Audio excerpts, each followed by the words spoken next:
Assalamu alaikum, I'm Aisha and you're watching Samaa News. Here are today's headlines.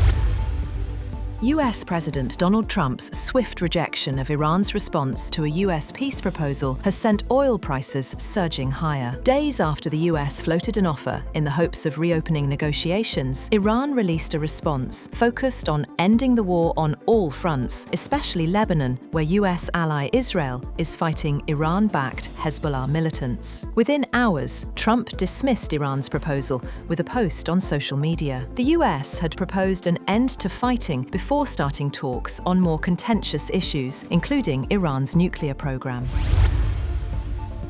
Earlier, Iran submitted its response to a US proposal aimed at ending the war, sending it through Pakistani mediators. According to Iranian media, Tehran called the US demands excessive and illogical, saying the plan amounted to surrendering to Donald Trump. The media also reported that Tehran has made it clear negotiations will only move forward if they are in line with Iranian interests. A source cited by Iran's state-linked news agency rejected Trump's criticism of the response, saying no one in Iran drafts plans to please Trump. The source added that Iran's negotiating team must focus only on the interests of the Iranian nation.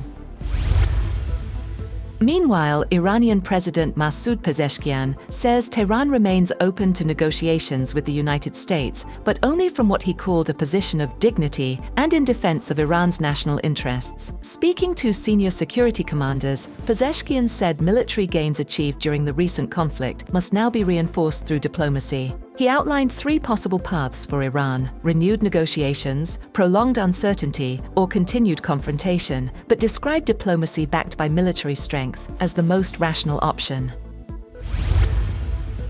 US President Donald Trump and Chinese President Xi Jinping are set to discuss Iran, Taiwan, artificial intelligence and nuclear weapons as they weigh extending a critical minerals deal. According to US officials previewing Trump's two-day visit to China this week, Trump is scheduled to arrive in Beijing on Wednesday, ahead of talks set to take place Thursday and Friday. It will be his first trip to China since 2017. The US and China are expected to agree to forums to facilitate mutual trade and investment, while China is expected to announce purchases related to Boeing airplanes, American agriculture, and energy, the officials said. Meanwhile, China has rejected United States sanctions imposed on Chinese companies over cooperation with Iran, calling the measures unfair and unacceptable. Chinese Foreign Ministry spokesperson Guo Jiakun told a press conference that Chinese firms were operating in accordance with the law and should continue their business activities normally. He said Beijing would protect the legal rights and interests of its companies at all costs. Guo said it was wrong to use war as a pretext to malign another country, adding that preventing further conflict should remain the foremost priority. European Union foreign ministers have agreed on new sanctions targeting violent Israeli settlers in the occupied West Bank, along with leading Hamas figures. EU Foreign Policy Chief Kaja Kallas said the package includes sanctions on 3 settlers and 4 settler organizations, though their identities have not yet been disclosed. The move had reportedly been blocked for months by Hungary's previous government before last month's election. Israeli Prime Minister Benjamin Netanyahu hopes to wean Israel off US military support within a decade as his country pushes to strengthen ties with Gulf states. He said in an interview that he wants to draw down to zero the American financial support, the financial component of the military cooperation. Netanyahu said Israel receives about $3.8 billion of US military aid a year. He added that it is absolutely the right time to possibly reset the US-Israeli financial relationship.